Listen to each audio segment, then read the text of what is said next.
सितंबर यानी आज शिक्षा दिवस मनाया जा रहा है। भारतीय परंपरा में गुरु को गोविंद से बढ़कर आदर दिया गया है, क्योंकि गुरु की शिक्षा से ही गोविंद मिलता है। शिक्षा एक प्रतिपादन है तो उसका मूर्त रूप शिक्षक है। शिक्षक दिवस पर हम आपको एक ऐसी महिला के बारे में बताने जा रहे हैं जिसने अपने जीवन में कई रोक टोक और बंदिशों को दूर करते हुए उस क्षेत्र में इतिहास रचा जिसमें महिलाओं को कमतर आंका जाता था। इस तरह वह भारत की पहली महिला शिक्षक बन गई।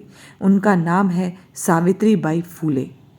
शिक्षक दिवस पर राधा कृष्णन को सभी याद करते हैं, क्योंकि उन्होंने शिक्षा के क्षेत्र में कई कार्य किए और उन्होंने सभी के लिए शिक्षा की नींव तैयार की। लेकिन महिलाओं को भी शिक्षित करना जरूरी है। इसके लिए सावित्री बाई फूले ने कई कदम उठाए। आइए जानते हैं भारत की पहली महिला शिक्षक के बारे में खास बातें। 9 साल की उम्र में हो गया था विवाह। सावित्री बाई फूले का जन्म महाराष्ट्र के सतारा जिले में 3 जुलाई 1831 को हुआ था। उनके पिता का नाम खंदोजी नेवसे और माता का नाम लक्ष्मी था। सावित्री बाई फूले का विवाह 9 साल की उम्र में यानी 1840 में ज्योतिराव फूले से हो गया था। सावित्री बाई बचपन से ही गलत के खिलाफ आवाज उठाती रहती थी। उनको पढ़ने लिखने का भी शौक था। इसी लगन को देखते हुए ज्योतिराव फूले ने उनको आगे बढ़ने के लिए प्रेरित किया। उन्होंने अपने पति का साथ मिलकर महिलाओं के अधिकार एवं शिक्षा के क्षेत्र में उल्लेखनीय कार्य किए। साथ ही में उनको मराठी काव्य का अग्रदूत माना जाता है। सावित्री बाई फूले ने 1 जनवरी 1848 को महाराष्ट्र के पुणे जिले में लड़कियों के लिए देश के पहले बालिका स्कूल की स्थापना की। लेकिन उस दौरान में स्कूल खोलना इतना आसान नहीं था। सावित्री बाई और उसके पति के इस काम को उच्च जाति के लोगों ने अच्छा नहीं समझा और जमकर विरोध किया, जो उस वक्त लड़कियों की शिक्षा के खिलाफ थे। जब सावित्री बाई स्कूल जाती थी तो लोग उनको पत्थर से मारते थे, उन पर गंदगी फेंकते थे। समाज के कई ताने भी सुने, लेकिन वह उन चीज़ों से कभी नहीं रुकी और उन्होंने अपने पति के साथ मिलकर लड़कियों के लिए 18 स्कूल खोले और 18वां स्कूल भी पुणे में ही खोला गया। समाज द्वारा किया गया प्रताड़ित। जब लोगों को लगा कि इन सब चीज़ों से वह रुकने वाली नहीं है, तो ज्योतिराव के पिता गोविंद राव पर यह कहकर दबाव डाला गया कि ज्योतिराव और उसकी पत्नी सावित्री बाई फूले धर्म के खिलाफ काम कर रही हैं और इससे उनका सामाजिक बहिष्कार किया जा सकता है। तब ज्योतिराव के पिता ने दोनों को समझाने की कोशिश की, लेकिन जब वह नहीं माने तो उन दोनों को घर से निकाल दिया। लेकिन इसके बाद भी दलित समाज की उन्नति और लड़कियों को पढ़ाने का कार्य नहीं छोड़ा। लेकिन जब इन चीजों से भी बात नहीं बनती दिख रही थी, तब फूले दंपत्ति की हत्या करने के इरादे से कुछ गुंडों को भी उनके घर भेज दिया गया था। समाज की भलाई के लिए किए गए कार्य। फूले दंपत्ति ने महिलाओं को आगे बढ़ाने के लिए कई सराहनीय कार्य किए। उस समय विधवा महिलाओं के सिर मुड़वा दिए जाते थे।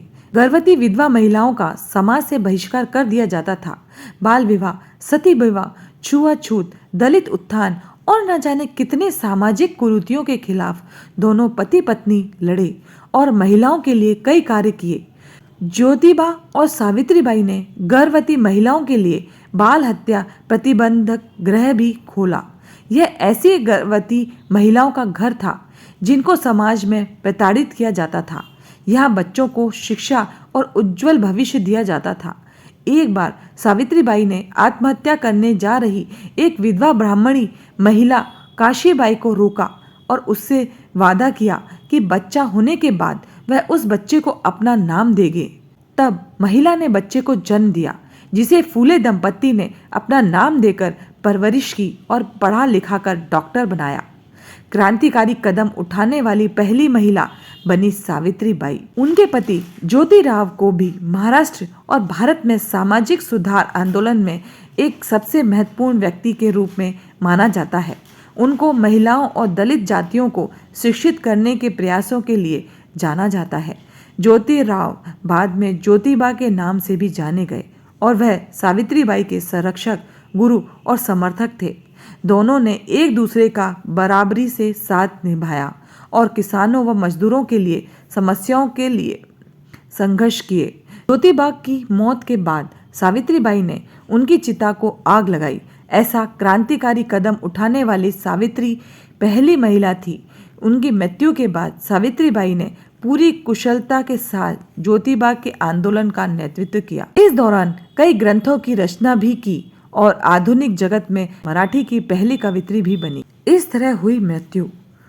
सन 1848 में बालिकाओं के लिए स्कूल चलाना कितना मुश्किल रहा होगा, इसका कल्पना शायद आज नहीं की जा सकती। जब लड़कियों की शिक्षा पर सामाजिक पाबंदी थी, उस दौर में सावित्रीबाई ने सिर्फ खुद पढ़ी बल्कि दूसरी लड़कियों को पढ़ाने का बंदोबस्त भी किया। हर वक्त और हर पल समाज से लड़ते हुए फूले दंपत्ति ने समाज के भलाई के लिए काम किए। 10 मार्च 1992 को प्लेग के कारण सावित्रीबाई फूले का निधन हो गया। प्लेग की महामारी में सावित्रीबाई मरीजों की सेवा करती थी। प्लेग से पीड़ित एक बच्चे की सेवा करने के दौरान उनको भी प्लेग हो गया और इसी कारण से उनकी मृत्यु हो गई।